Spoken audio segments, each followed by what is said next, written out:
Nag-request ba ng OCT para sa mata mo? Panoorin mo ang video na ito hanggang sa uli. Hi mga idol, ako si Doc Doms. And welcome back to my channel.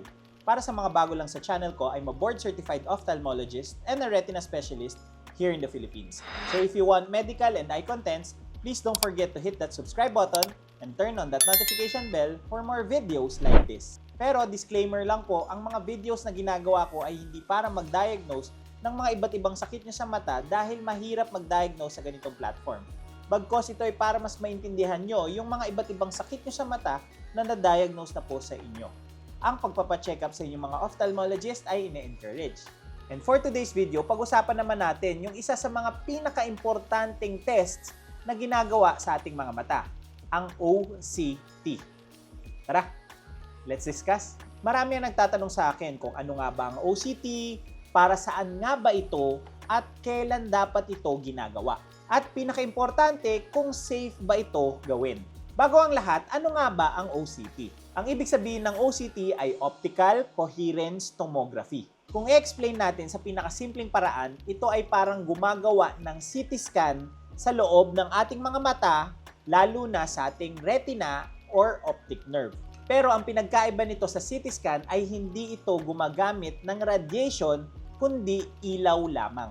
Bukod sa wala siyang radiation, wala rin kailangan tusukin, hindi siya invasive, at walang ipapasok na instrumento sa loob ng mata.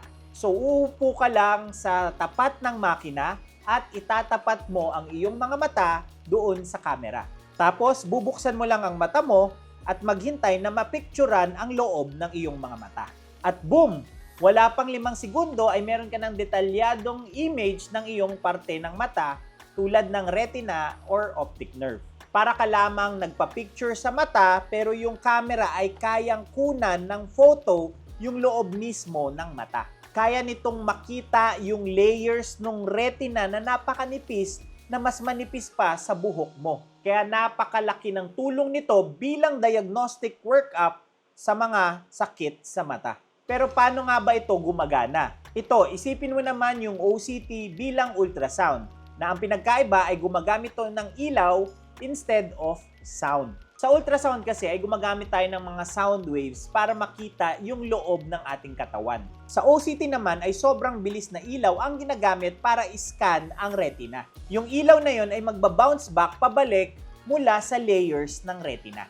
Tapos, yung computer na ang nag-a-analyze para makagawa ng mga cross-section na images. So, hinihiwa ang retina sa sobrang nipis na slices para ma-visualize ito ng maayos. Para makita kung meron bang pamamaga or swelling, mga fluid sa loob nito, or any damage dito. Kaya para sa mata, lalo na sa retina, ang OCT ang pinaka-importante na pwedeng magbigay ng detalyadong itsura lalo na sa retina. Pero ano naman yung mga pwede nating makita sa OCT? Nako, napakarami nito. Ang una dyan, pwede nating makita ang macula or parte ng retina na siyang responsable sa ating gitnang paningin. Pwede nating makita kung merong macular edema or pamamaga nito, kung merong subretinal fluid or tubig sa ilalim nito. Makikita rin kung meron bang pagnipis or pagkapal ng mga layers ng retina, or kung may butas or yung tinatawag na macular hole.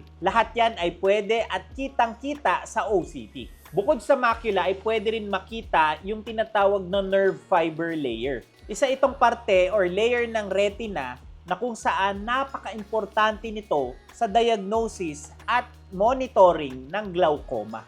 Pwede rin makita kung may problema sa isang layer na tinatawag na retinal pigment epithelium na malaki naman ng tulong para masabi kung merong age-related macular degeneration ang isang pasyente. Pwede rin makatulong ito sa mga may diabetes kung meron bang pamamaga, yung tinatawag na diabetic macular edema. At kung merong mga vitreous traction or yung mga pwedeng humila at mag-cause ng retinal detachment. OCT ang pinakauna nating ginagamit para sa mga nasabi ko. At ang pinakamaganda dito, kahit wala ka pang nararamdaman na sintomas, ay pwede makadetect ang OCT ng mga early changes na pwede mag-lead sa seryosong problema. Pero bakit nga ba importante ang isang OCT sa pag-diagnose ng mga iba't ibang sakit sa mata? Dahil ang early detection can save your vision. Dahil ang retina natin, parang camera ito ng ating mga mata. At kapag ito ay nasira, ay hindi na ito madaling ayusin muli. Ang OCT ang nagbibigay sa amin ng pagkakataon na makita ang problema bago pa ito lumala at bago pa ito mag-lead sa permanent vision loss. Kunwari sa mga pasyenteng may diabetes, ay pwede naming makita kahit wala pa silang simptomas kung meron na bang mga fluid sa kanilang mga retina na pwedeng mag-cause ng pamamaga. At kung hindi maagapan ay pwede itong mag-lead sa mas permanenteng problema. Sa mga pasyenteng may glaucoma naman ay pwedeng makita kung merong pagnipis ng nerve fiber layer na hindi kayang makita ng sarili nating mga mata. Pero sa OCT ay kitang-kita ang pagbabago at magagamit ito bilang pag-monitor ng progression ng sakit na glaucoma. Kaya napaka-useful nito sa pag-monitor at pag-adjust ng treatment. So ang bottom line, ang OCT ay tumutulong para mag-treat ng early, treat accurately, and treat effectively. So sino nga ba ang mga pasyenteng mangangailangan ng OCT? Tulad ng sinabi ko sa mga pasyenteng may diabetes, glaucoma, central serous retinopathy, sa mga may unknown cases ng blurring of vision, field defects, or sudden loss of vision. Laging nire-rekomenda na sumailalim sa OCT. Kahit yung mga may mataas ang grado ay pwede ring mag-OCT dahil makikita dito ang pagnipis ng retina. So makakatulong din ito sa pag-monitor ng sakit na ito. Ginagamit din ng OCT bago tayo mag-start ng treatment, tulad ng pag-inject ng anti-VEGF injection.